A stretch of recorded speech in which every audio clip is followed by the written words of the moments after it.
دوسرا یہی دریا کو بچانے کے لیے اب پورے پہلے تو ایکسٹرا پانی اس میں آئے گا, بیراجز بنیں گے, اور اس کے علاوہ جو سیوریج جا رہی ہے ساری اس دریا کے اندر, اس سیوریج کو ٹریٹ کر کے صاف پانی دریا میں ڈالا جائے گا. اس سے کیا ہوگا کہ دریا کا پانی بھی اوپر چلا جائے گا, اس سے جو لاہور میں نیچے گر رہا ہے واٹر لیول وہ بھی اوپر آ جائے گا, تاکہ لاہور کا پانی کا سپلائی بھی نہ ایشو بنے. اور سب سے بڑی بات کہ دریا بھی ریوائیو ہو جائے گا, اور وہ جو دریا کو جب ہم وہ چینل میں ڈالیں گے اور بیراج بنائیں گے تو ساتھ جو ماڈرن سٹی لاہور کی یہ جو نیا لاہور بنے گا یہ اس کے ساتھ ساتھ بنے گا. اس کے فائدے میں اب آپ کو بتاتا ہوں. کیا پہلے تو جو انیشل اس کا مسئلہ ہے, لاہور بچ جائے گا, پانی کا مسئلہ حل ہو جائے گا, ایک ماڈرن سٹی بنے گی جو پوری جو انوائرمنٹل کنسرنز وہ دیکھ کے بنائیں گے. 60 لاکھ درخت اگائے جائیں گے یہاں, پورا ہم نے ایک فارسٹ ایریا بنایا ہوا ہے جدھر پورے درخت گرین لاہور بنے گا, یہ جو نیا والا ہے. اور اس کے جو بینیفٹس ہیں وہ یہ ہیں کہ اس کا جو ہم ایسٹیمیٹ کر رہے ہیں کہ اوور اے پیریڈ اس کے اوپر کتنا پیسہ, یہ کتنا بڑا پروجیکٹ ہے. یہ جو پروجیکٹ ہے یہ 5 ٹریلین روپے کا پروجیکٹ ہے. 5 ٹریلین روپے کا یہ پروجیکٹ ہے. یہ پروجیکٹ ہے 50,000 ارب روپے کا. ظاہر ہے اس میں پرائیویٹ پارٹنرشپ آئے گی, یہ گورنمنٹ تو نہیں کرے گی, یہ انویسٹرز کو لے کے آئیں گے. اور میں سمجھتا ہوں کہ اس پروجیکٹ کے اندر ہمیں بہترین موقع ملے گا. ایک تو پاکستان میں پیسہ جو پڑا ہوا ہے ہم چاہتے ہیں کہ وہ اس میں انویسٹ ہو.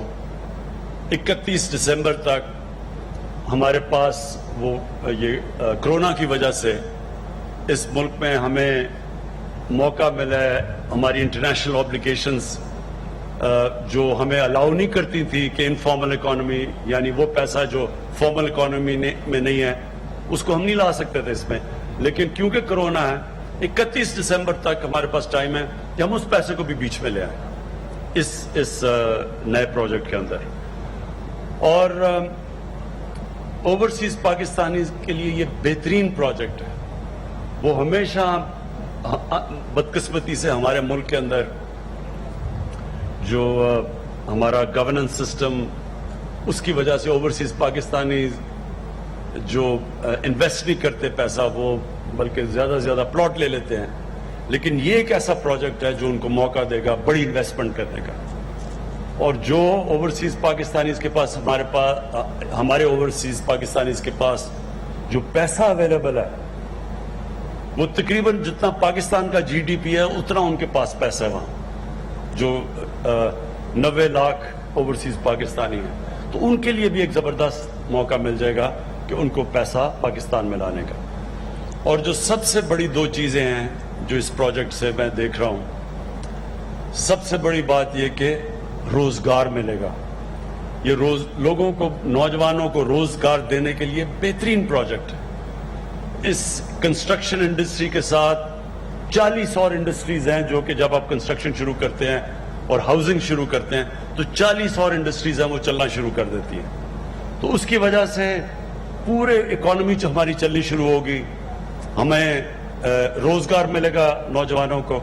اور پھر جو آخری چیز ویلتھ کریشن, کہ جب اتنا بڑا پروجیکٹ بنے گا, جب اکانومی چلنی شروع ہوگی تو ویلتھ کریٹ ہوگی. اور اس ویلتھ کریشن کی وجہ سے 2 کام ہم کریں گے. ایک, ہم وہ پیسہ خرچ کریں گے اپنے غریب طبقے کے اوپر, اپنے احساس پروگرام کے اوپر, اپنے نوجوانوں بچوں کی تعلیم کے اوپر. پہلے ہم نے پلان بنا ہوا ہے پاکستان میں اب ہسپتالوں کے, تاکہ ہم لوگوں کو اچھی ٹریٹمنٹ دے سکیں, ہیلتھ کارڈ کے اوپر.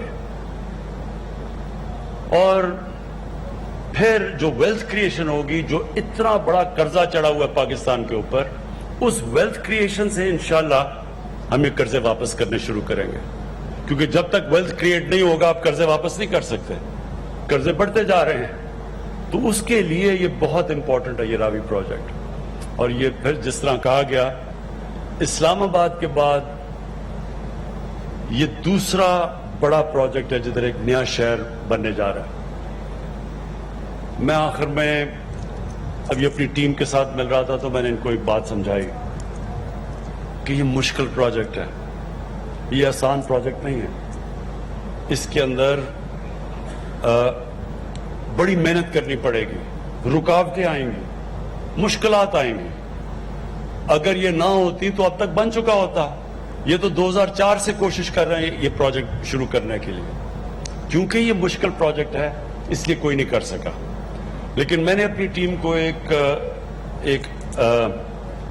ایڈوائز دی ہے اپنی زندگی کے تجربے سے کہ جب آپ کسی مشکل پروجیکٹ کام کے پیچھے جاتے ہیں تو جو آپ کا مائنڈ سیٹ ہوتا ہے وہ یہ ہونا چاہیے کہ میں نے اب فیصلہ کیا کہ میں نے پروجیکٹ کرنا ہے, جو بھی ہوگا میں یہ پروجیکٹ پورا کروں گا اور اب پیچھے نہیں جانا کیونکہ میں نے اپنی کشتیاں جلا دی.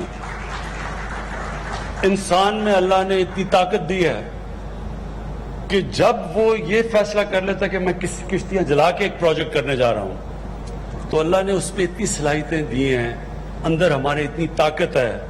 اللہ کی سب سے بڑی ہم مخلوق ہیں, اشرف المخلوقات ہیں. فرشتوں کو بھی اللہ نے کہا کہ انسان کے سامنے جھکو, کیونکہ اللہ نے کہا اس میں وہ صلاحیتیں دی ہیں جو تمہیں بھی نہیں پتا. وہ ہماری صلاحیتیں تب نکلتی ہیں جب ہم یہ فیصلہ کرتے ہیں کہ جو بھی ہو جائے میں یہ کروں گا اور پیچھے نہیں جانا. یعنی failure is not an option. اور میں اس لیے ہماری ٹیم تیار ہے, میں پورا اس کو مانیٹر کر رہا ہوں گا. چیف منسٹر صاحب اس کو دیکھ رہے ہوں گے, چیف سیکرٹری, ساری جو راشد عزیز جن کو ہم خاص لے کے آئے اس پروجیکٹ کے لیے, ساری ہماری فیڈرل گورنمنٹ اور پروونشل گورنمنٹ اب پورا زور لگائے گی یہ پروجیکٹ جلدی سے جلدی شروع ہو. اس کے لیے تقریباً ہماری تیاری ہے. اور یہ ادھر تک پہنچنے کے لیے ہم کم از کم 6 مہینے لگے ہوئے تھے کہ اس سٹیج تک پہنچے. اب سے ٹائم لائنز کے ساتھ یہ پروجیکٹ کو اب ہم شروع کرنے لگے ہیں. اور انشاءاللہ آپ دیکھیں گے کہ یہ جو کہتے ہیں نا کہ ایک ایسا کئی دفعہ پروجیکٹ شروع ہوتا ہے ملک میں, ابھی تک پروجیکٹ ہوتے تھے جی میٹرو بنا دی, اورنج ٹرین بنا دی, لیکن اس سے ملک میں ویلتھ کریشن تو نہیں ہوتی, بلکہ آپ تقریباً 28 ارب روپیہ ہر سال سبسڈی میں دیں گے. وہ پروجیکٹ جو قرضے لے کے بنائے گئے ہیں ان کے اوپر سبسڈی دی جائے گی 28 ارب روپے کی. یہ جو پروجیکٹ ہے یہ ہوتا ہے جو ملک میں ویلتھ کریٹ کرتا ہے. اور یہ ایسے پروجیکٹ ہوتے ہیں جو ملک میں خوشحالی پیدا کرتے ہیں, روزگار دیتے ہیں, جو ساری ملک میں چین ری ایکشن آتا ہے, آپ اکانومی چلنی شروع ہو جاتی ہے. اور اس کے ساتھ ساتھ جو ہمارے کنسٹرکشن کے پروگرام ہیں, جو نیا پاکستان ہاؤسنگ ہے وہ بھی ساتھ ساتھ چل رہا ہے. جو کنسٹرکشن میں ہم انسینٹیوز دے رہے ہیں وہ ساتھ ساتھ اس کے چلیں گے. اور میں آخر میں یہ ضرور کہنا چاہتا ہوں کہ 2 سال ہم نے بڑے مشکل گزارے ہیں. 2 سال ہمارے وہ گزرے ہیں جو کہ پہلے تو ڈیفالٹ سے ملک کو بچانا تھا, ہمارے پاس پیسے نہیں تھے, ہمارا فورن ایکسچینج ریزرو گرے ہوئے تھے, تو پہلے تو ہم ڈیفالٹ سے بچانے میں ہمارا ٹائم نکل گیا. اس کے بعد ایک مشکل جاتی تھی کوئی دوسری آ جاتی تھی. پھر آپ کو پتہ ہے این آر او کا جو کراؤڈ ہے وہ ہر جگہ اکٹھے ہو جاتے تھے, ہر چیز میں وہ شور مچا دیتے تھے کہ جی این آر او 2 تو ہم فیٹف کا بل پاس کریں گے, این آر او 2 تو ہم کشمیر میں آپ کو سپورٹ کریں گے. تو ایک تو انہوں نے مصیبت ڈالی ہوئی تھی. اب یہ وہ ٹائم آیا ہے 2 سال کے بعد کہ انشاءاللہ اب وہ وقت آیا ہے کہ ہم پاکستان کے اندر وہ جو ہم ڈیولپمنٹ کا سوچ رہے تھے, جو ترقی کا سوچ رہے تھے, جو روزگار دینے کا سوچ رہے تھے, انشاءاللہ وہ ٹپنگ پوائنٹ آ گیا کہ جب یہ ملک انشاءاللہ آگے بڑھے گا. میں پھر سے آپ سب کا شکریہ ادا کرتا ہوں اور میں پھر سے اپنی ٹیم کو کہتا ہوں کہ جو بھی مشکل آئے گی, مشکلیں آئیں گی, انشاءاللہ ہم سب ختم کر کے اور یہ ایک لینڈ مارک, ایک ہسٹوریکل پروجیکٹ بنائیں گے لاہور میں. شکریہ. وزیر اعظم عمران خان لاہور میں راوی